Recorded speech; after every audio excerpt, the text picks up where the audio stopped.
இந்த வீடியோல எதை பத்தி பார்க்க போறோம் அப்படின்னா, தமிழக வெற்றி கழகம் ஆட்சி பொறுப்பேற்றதிலிருந்து இந்த போதைப் பொருட்கள் ஒழிப்பு, அதே மாதிரி பாத்தீங்க அப்படின்னா மதுபான ஒழிப்புல மிகப்பெரிய அளவுல செயல்பட்டு வராங்க.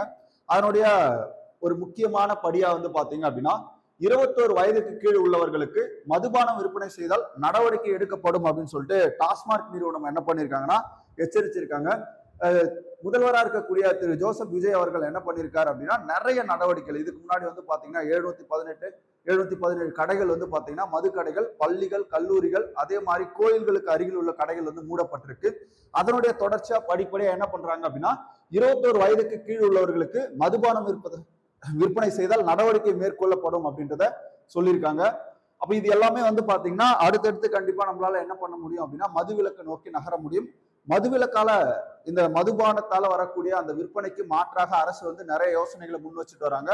அப்ப இன்னைக்கு நியூஸ்ல இது ரொம்ப முக்கியமானது. 21 வயதுக்கு கீழ் உள்ளவர்களுக்கு மதுபானம் விற்பனை செய்தால் நடவடிக்கை எடுக்கப்படும் சொல்லி அரசு சார்பில் என்ன பண்ணிருக்காங்க அப்படின்னா தெரிவிச்சிருக்காங்க.